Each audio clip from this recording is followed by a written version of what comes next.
guys, selamat datang di 1% Podcast. 1% Podcast adalah bagian dari 1% startup life school terbesar di Indonesia. Dalam podcast ini kita bakal ngebahas topik-topik seputar kesehatan mental, pengembangan diri, serta edukasi life skills dengan tamu yang handal di bidangnya.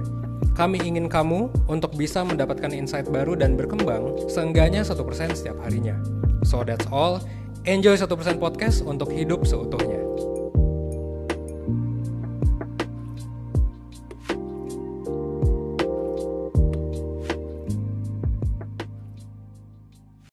Hai guys, balik lagi sama gue, Rizky dari 1%. Malam ini nggak terlalu malam juga sih, tergantung juga saya dengernya kapan. Di episode podcast kali ini, gue kedatangan tamu spesial, yaitu Alamanda Shantika. Halo Alamanda. Halo Mas Rizky.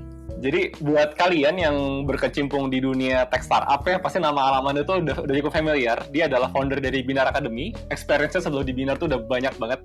Gue ingat banget dia sempat terkenal waktu itu gara-gara dia ngeredesain aplikasi Gojek. Iya nggak sih, Nda? Itu lo bukan yang waktu itu masuk berita tuh karena lo ngeredesain aplikasi Gojek? Gua yang di-redesign kali Mas. Itu kan aplikasi Gojek gue yang bikin waktu itu. Dan desainnya masih kacrut banget ya waktu awal. Soalnya kita nggak punya desainer, jadi harus gue yang ngedesain sendiri.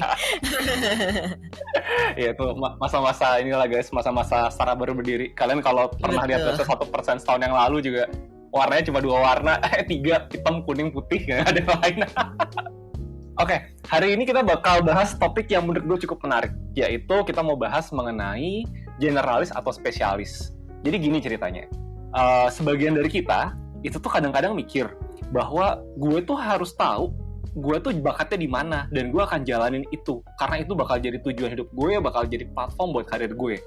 Padahal di sisi lain ada juga sebetulnya view yang lain, di mana lo tuh nggak harus serta-merta cuma nguasain satu hal, bisa jadi lo nguasain banyak hal sekaligus gitu. Nah, which is ini adalah view yang cukup common mengenai spesialis dan generalis. Spesialis yaitu bisa menekankan gitu ya, satu skill, dijagoin sampai jago banget. Sementara generalis tuh biasanya nguasain banyak skill, cuman ya nggak ada yang dalam-dalam banget gitu loh, cuman dia nguasanya banyak. Nah, kebetulan Alamanda itu udah experience banget di banyak hal di karirnya, dan dia punya view yang cukup menarik soal ini. Nah, waktu dan tempat gue persilahkan Alamanda buat menyampaikan pandangan awalnya mengenai spesialis dan generalis. Oke Mas. Jadi mungkin ini dulu kali ya, sedikit intro dulu gitu. Gue tuh kuliahnya tuh engineering, IT, matematik, sama sempet ngambil desain juga gitu. Jadi 3 jurusan gitu kan. Terus kayak kalau kita flashback lagi, even waktu gue kecil gitu, ya gue mulai coding itu dari umur 14 tahun. Tapi sebenarnya yang gue sukai itu awal-awal tuh bukan coding, karena gue suka ngedesain. Terus kayak, jadi gue suka ngedesain, gue suka nulis puisi, tau gak? Jadi gue orangnya agak-agak melo gitu ya. Jadi gue pernah nerbitin buku gue yang pertama tuh isinya antologi puisi dan prosa. Kalau buku yang kedua baru tentang kisah hidup lah gitu ya. Tapi jadi waktu itu ya gue menyukai banyak hal, tapi waktu zaman itu kayak gue pengen build blog, profile, website gitu kan, mau nggak mau gue harus coding nih gitu. Ya udah akhirnya makanya gue nyemplung lah ke coding, belajar coding untuk bikin website gue yang pertama. Isinya tuh ada gambar-gambar abstrak gue, lukisan-lukisan, terus desain-desain dan puisi gue itu gitu. Masih nyala nggak sekarang bro? Kayak gue pengen baca deh. Nggak ada, udah. Oh, udah nggak ada. Iya, jadi ya makanya kalau ditanya sebenarnya gue sangat amat generalis banget dari dulu gitu. Dan kalau tadi juga ngomongin kayak, aduh passion gue di sini gitu kan. Ya gue juga dulu tuh sebenarnya juga nggak tahu gitu gue mau kemana, gue mau apa sebenarnya, yang gue suka yang mana. Dan yang gue tahu cuman gue tuh dari dulu emang pengen ke education gitu ya Mas Rizky ya. Karena ya unconsciously tuh dari kecil tuh nyokap bokap gue tuh memang di dunia edukasi juga gitu ya. Nyokap gue pernah punya sekolah gitu kan. Terus kayak gue tuh dulu punya cita-cita, oke, abis gue lulus kuliah tuh gue pengen ini nih, gue pengen jadi guru, terus jadi dosen, terus jadi guru besar gitu. Cita-cita gue tuh kayak gitu. Tapi ternyata kayak yang namanya perjalanan hidup tuh kita boleh bisa bikin planning tapi jalan hidupnya tidak seperti itu ternyata gitu kan. Jadi sedikit cerita, karena gue punya banyak skill, even waktu dulu tuh gue sempet mainan ini juga, Fruity Loops ya, apa sih yang buat kayak mixing music gitulah pokoknya, buat nge-DJ gitu lah ya. Jadi semuanya tuh gue cobain gitu kan. Tapi terus akhirnya ya waktu itu di depan mata gue yang ada opportunity-nya adalah gue menggunakan skill gue programming dan desain gitu, dua-duanya. Karena gue umur 21 tahun, gue build company gue sendiri.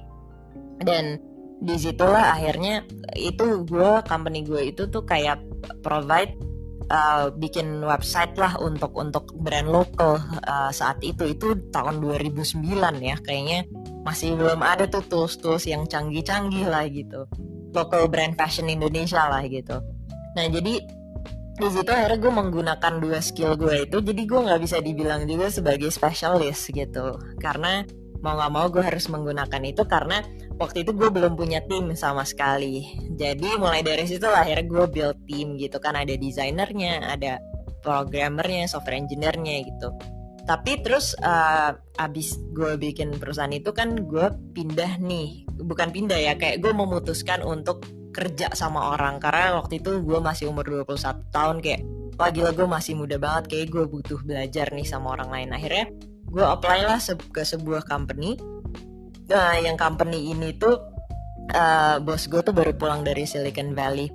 Jadi gue kayak dapat berbagai macam pembelajaran baru lah dari luar gitu. Dan waktu itu gue apply sebagai iOS engineer gitu.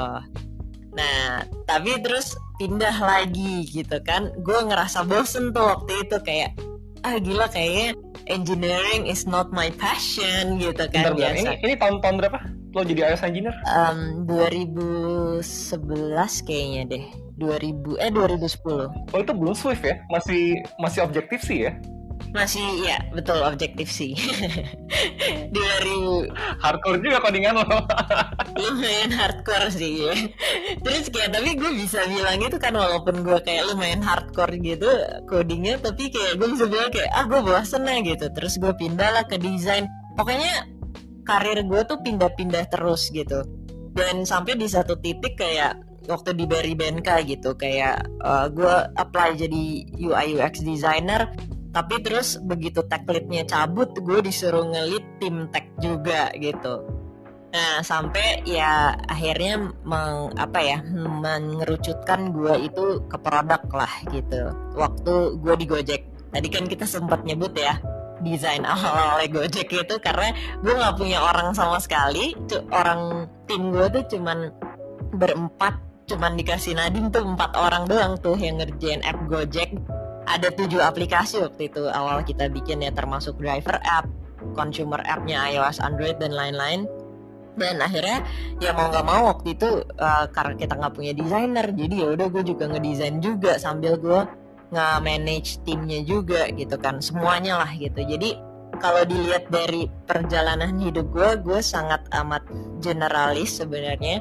Tapi at one point gue akhirnya mendalami gitu ke produk gitu, ke human behaviornya gitu kan. Karena di saat kita menciptakan sebuah produk kan sebenarnya yang kita sasar itu adalah, yang gue pelajari lebih dalam adalah humannya gitu kan.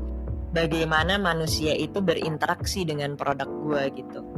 Nah akhirnya gue mendalami lah ya ke situ. Jadi I would say kayak gue jadi spesialis itu setelah panjang perjalanan gue melewati generalis gitu kan.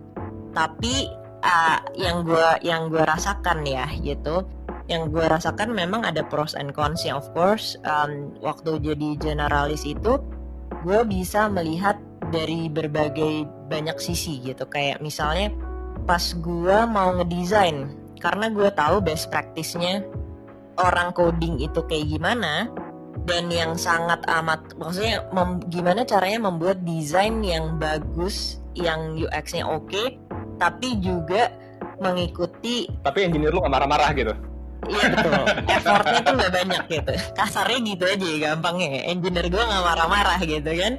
tapi tetap oke gitu. Nah, jadi gue bisa memikirkan ke situ gitu kan. Dan waktu jadi engineer juga, gue juga bisa bilang, gue bisa kasih pengertian juga ke desainer gue.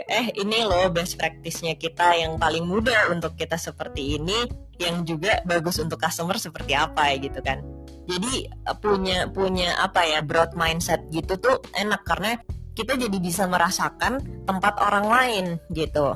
Kadang kan apalagi ya kalau misalnya di tim engineering gitu ya, di programmer gitu, kadang-kadang kayak nggak ngerti ini dari bisnis side-nya ini seperti apa gitu. Sedangkan kayak kalau kita look up to Google ya, mereka itu meng-hire orang-orang, walaupun coder yang di-hire sama mereka itu harus punya business expertise juga gitu kan, yang mana at least kayak jadi kita bisa ngelihat dari sisi helikopter view. Dan ini bukan cuman untuk company doang ya Mas ya, yang gue pelajari ya, kalau misalnya kita punya business expertise seperti itu, kita bisa merasakan dari berbagai tempat, kita tuh jadi lebih tahu purpose kita dalam mengerjakan suatu hal.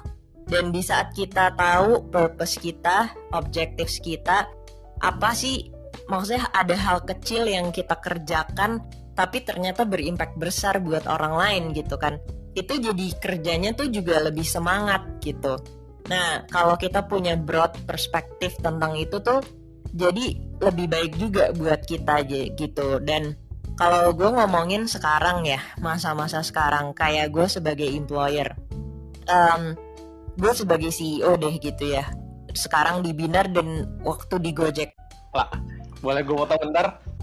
Boleh. Ini gue takutnya yang denger masih agak-agak nggak familiar sama term-term yang dari tadi kita omongin. Jadi gue mau jelasin dikit pakai layman term buat anak-anak ya. Oke. Oh, by the way, gue ada satu hal yang gue setengah nggak setuju sama lo.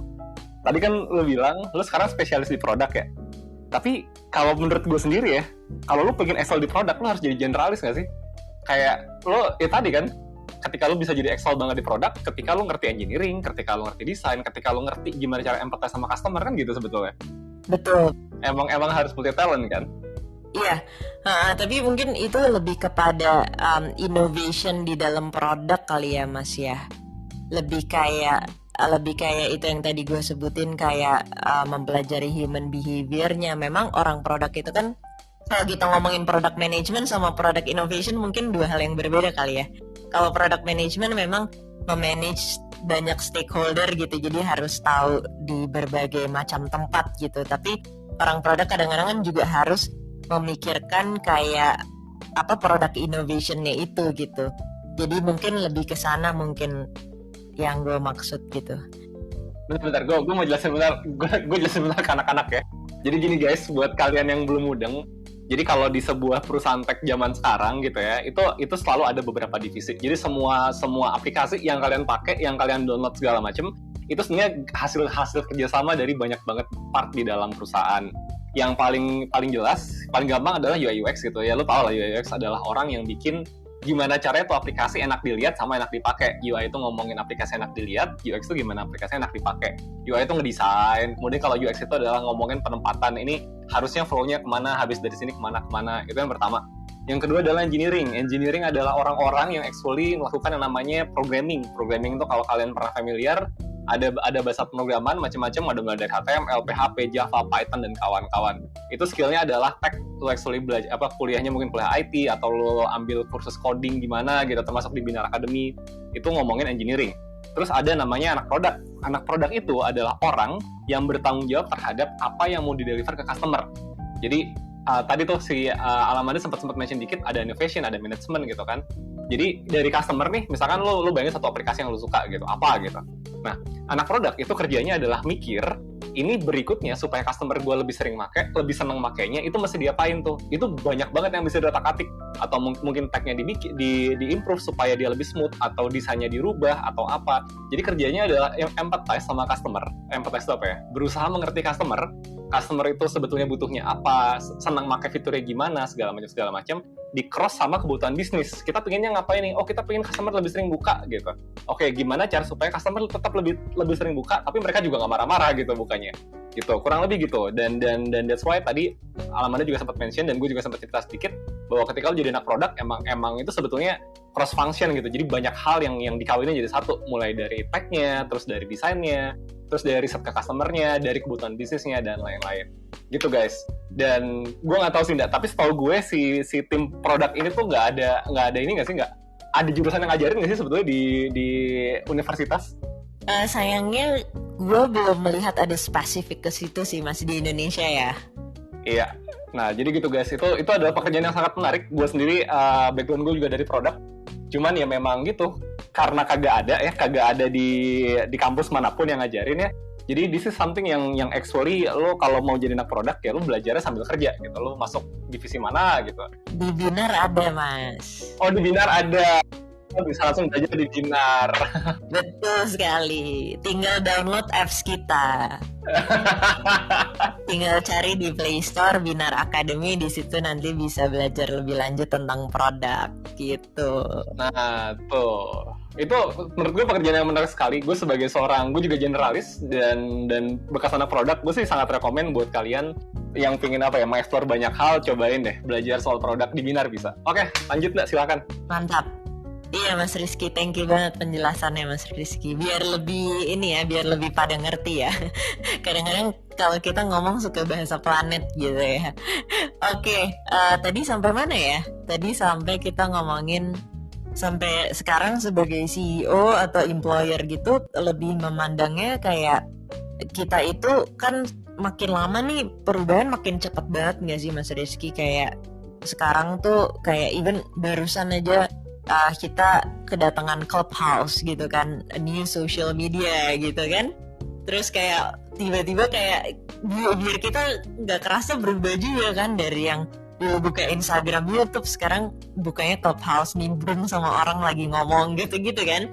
Nah jadi perubahan itu emang sekarang cepet banget. Jadi mau nggak mau di dalam sebuah perusahaan kita itu juga sering banget merubah role dari tim kita gitu. Kayak yang dulunya mungkin ngerjainnya jadi copywriter misalnya, terus tiba-tiba harus ngolah data nih jadi tim performance marketing gitu. Sekarang ada bahasa baru tuh kan, performance marketing gitu, yang ngolah data-data yang ada menjadikan sebuah insight untuk kita gitu. Jadi memang sebagai employer ini sekarang ngerasain kayak orang itu harus bisa lebih fleksibel akan sebuah skill baru, sebuah role yang diberikan ke dia, dan bagaimana bisa cepat belajar di tempat yang baru itu gitu. Makanya sekarang kita kenal dengan cognitive flexibility gitu kan. Contohnya yang paling gampang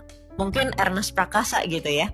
Kayak dia itu kan sangat-sangat fleksibel banget tuh. Dia dari nulis naskah sampai dia jadi aktornya juga gitu, end to end tuh dia bisa kan, dari awal pembuatan film sampai akhir tuh, sampai mengaktorkan perannya dia tuh bisa gitu. Jadi itu sangat-sangat yang sekarang kita butuhkan sih sebagai employer sebenarnya gitu. Tapi memang orang itu mungkin beda-beda ya jalurnya. Ada yang memang orang spesialis banget gitu.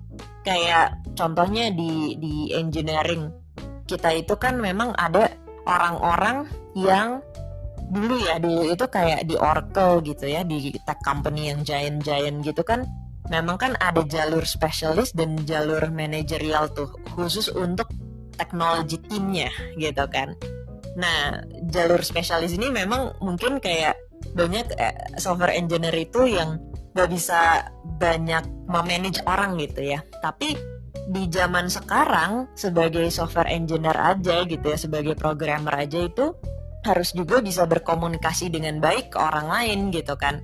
Jadi yang namanya spesialis ini juga sekarang sudah harus mulai menjadi spesialis generalis gitu. Yang dari generalis juga mungkin sudah mulai harus bisa ada spesialisnya juga gitu. Jadi both ini di-combine, dan itulah yang kita cari sekarang sih sebagai employer gitu. Tapi kalau kita ngomong giant tech kayak mungkin 10 tahun yang lalu gitu ya, model-model kayak Oracle, IBM segala macem, jalur spesialis kayak gitu itu kan ujung-ujungnya jadi prinsipal ya. menurut gue itu ada perbedaan sih antara lu jadi principal di perusahaan yang kayak gitu sama principal di tech company zaman sekarang gitu ya. Kalau zaman dulu beneran kayak Oracle gitu ya, mereka tuh emang strongnya kan di tech doang ya, bener-bener tuh bikinnya tech, terus deliver produknya pun buat engineer lain gitu kan. So I think baik-baik aja bahwa emang engineer core-nya mereka itu emang engineer doang. Tapi kalau kita ngomong produk, kebanyakan terutama di company di Indonesia ya kan jarang banget yang bener-bener jualannya tuh bener software doang. I mean ya lu kayak ngomong Gojek gitu kan, itu kan yang dijual tuh bukan cuma tech-nya kan, tapi keseluruhan servisnya. Yang which is itu berarti ya nggak cuma ada engineering gitu di situ, tapi ya ada produknya, ada mesti nge-serve flow customer segala macam. So akan susah buat orang yang bener-bener cuma bisa tech doang, terus habis itu nggak bisa susah buat komunikasi sama tim lain, susah buat ngerti kebutuhan user, buat kerja di perusahaan kayak gitu, karena emang perusahaannya bukan cuma jual tech doang. Basically gue pernah kerja di perusahaan yang bener-bener tech banget gitu, itu beneran prinsipal di situ nggak bisa ngomong sama orang nggak apa-apa, karena emang fokus gue tuh cuma ngomong doang gitu sama tech-nya, guys, pokoknya gue pingin performance yang ini gitu ya, ini bisa naik sekian persen gitu. Udah gimana caranya? Bahasa itu bener bahasa tech doang kan. Kalau sekarang kita nggak bisa ngomong kayak gitu. Kita mesti ngomong, guys, gue pingin serving customer kita supaya frictionnya ngurang. Nah, ngurangin friction kan bukan cuma dari tech, tapi juga dari flow, dari mana-mana. Gitu sih. So, I think ketika perusahaan lo ini multidimension ya, nggak cuma tech doang gitu. Dan sekarang kan emang tech company di Indonesia kan cukup lagi populer ya. Wah, anak-anak pengennya, gue pengen masuk startup, pengen masuk mana gitu. So, susah kalau misalkan lo cuma jadi spesialis doang gitu.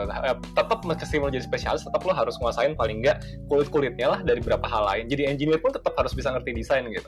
Nah, apalagi kayak tadi tuh yang dicerita Alamanda. Pas jadi desain, harus bisa ngerti engineering dikit. Karena kalau nggak, engineer tuh marah-marah gitu. Lo bilang, gue pengen screen gue kayak gini gitu. Wah, bisa hologram. Engineer lo marah-marah. Gimana caranya anjir? Bener.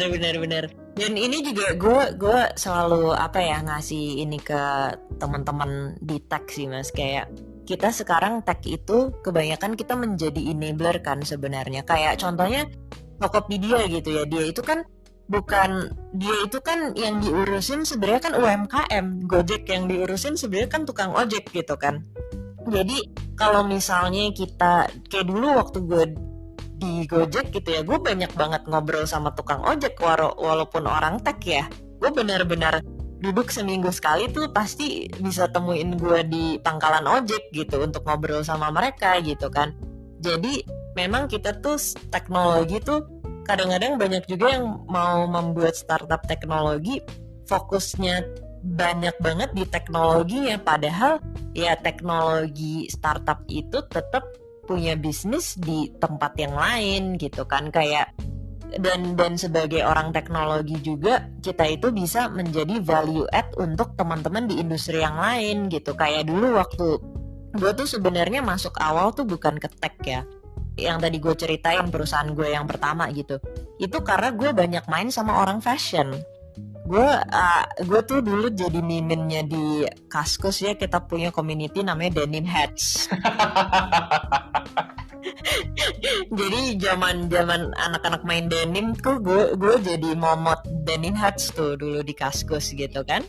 Nah dari mulai situ banyak teman-teman fashion yang banyak bikin brand, akhirnya terus karena mereka tahu gue bisa coding gitu, mereka minta tolong sama gue gitu kan. Jadi kan akhirnya kan kita sebagai orang teknologi menjadi value add gitu. Dan again ya itu kayak sebagai orang teknologi nggak bisa cuman main-main di teknologi doang, karena sekarang kita tuh banyak menjadi enabler gitu buat tempat-tempat industri-industri lain gitu. Itu mirip kayak ini ya, Tokopedia. Tokopedia kan awalnya kan buat fasilitasi rekening bersamanya Kaskus ya kalau nggak salah ya.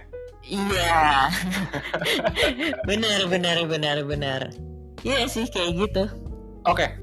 So I think emang secara umum ya kita bisa ngelihat bahwa tren industri ke depannya gitu.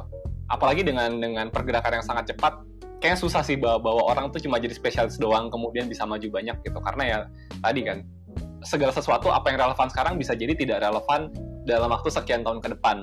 Lu jago banget gitu di satu hal sekarang, kalau dalam 2-3 tahun ke depan tiba-tiba ada hal baru yang bikin itu jadi irrelevan, ya udah selesai gitu di situ karir lo kan, lu mau nggak mau bangun dari awal lagi.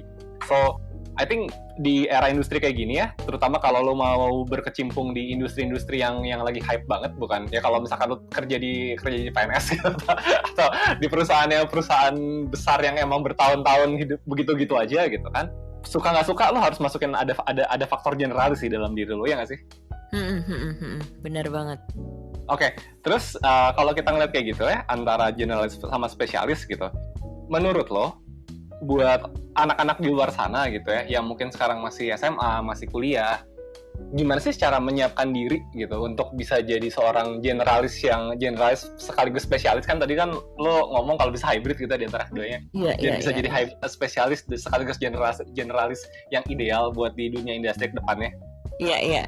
Sebenarnya ini mau gue jadiin statement terakhir sih, Mas. Lebih kepada pembelajaran hidup ya.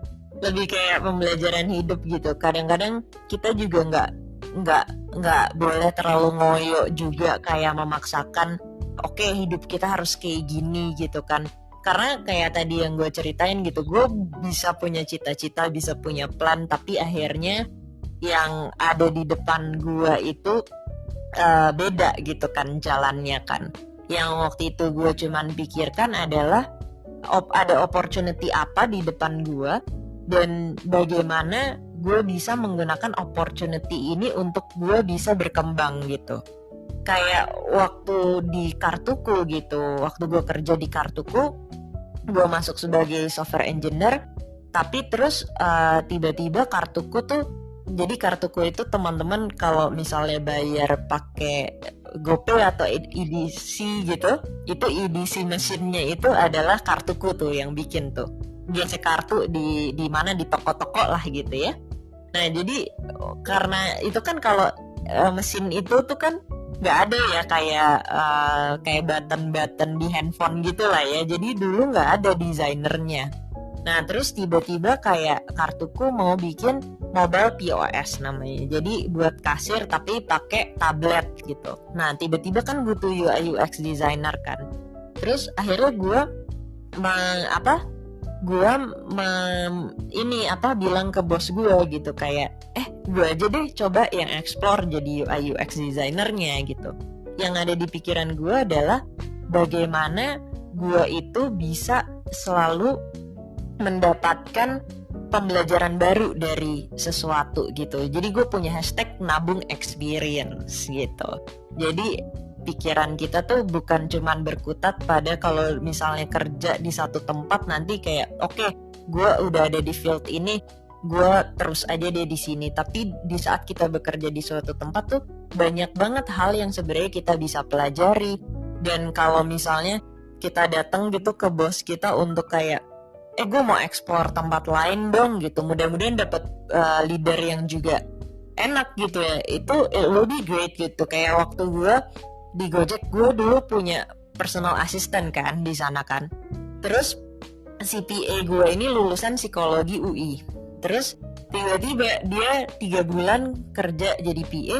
Terus dia datang ke gue nih. Terus dia bilang gini, Mbak, aku ngobrol-ngobrol banyak sama orang produk di Gojek gitu. Kayaknya yang kita masih kurang itu adalah tim research gitu, tim UX research gitu. Terus dia bilang, gimana kalau aku mulai dari situ ya, jadi UX researcher pertama di Gojek gitu kan. Jadi itu aku ngelihat dia kayak, wah ini anak benar-benar, walaupun awalnya jadi asistenku gitu, terus tiba-tiba kayak dia mengeksplor banyak tempat, ngobrol sama banyak orang, akhirnya dia bisa menciptakan pekerjaan itu sendiri buat dia gitu.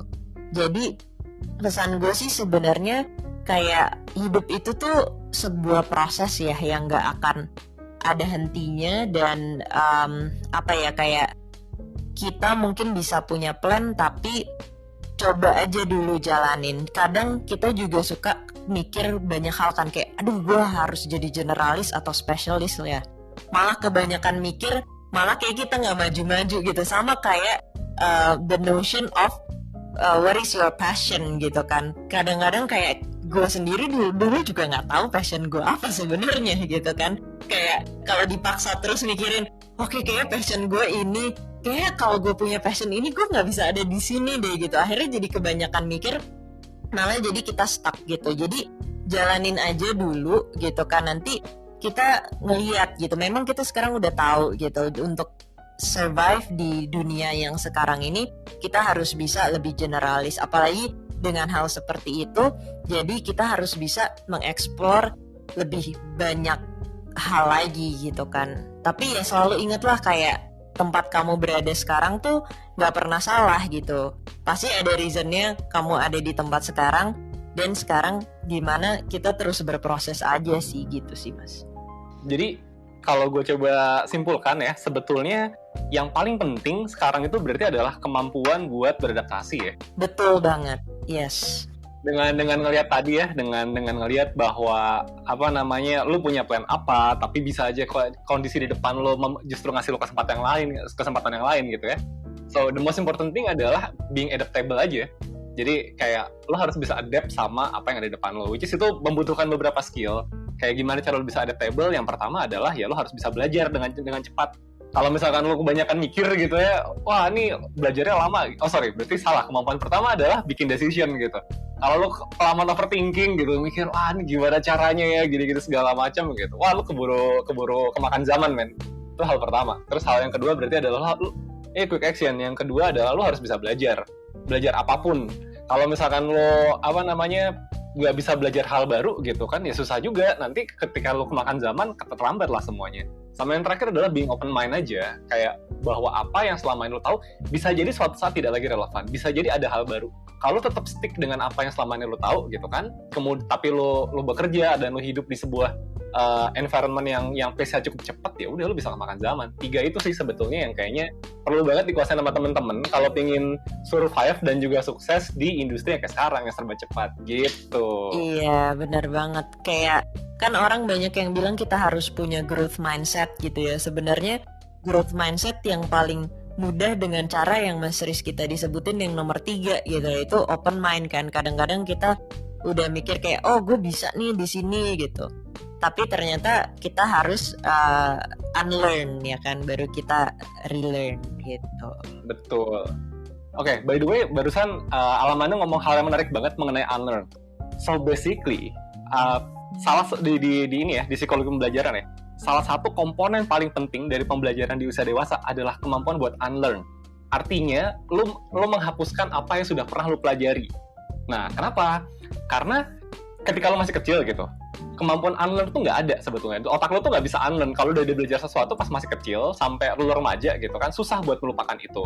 Tapi ketika lu dewasa, lu harus punya kemampuan itu. Kalau misalkan lu belum bisa unlearning sesuatu, nah itu berarti perkembangan lu belum dewasa. Iya.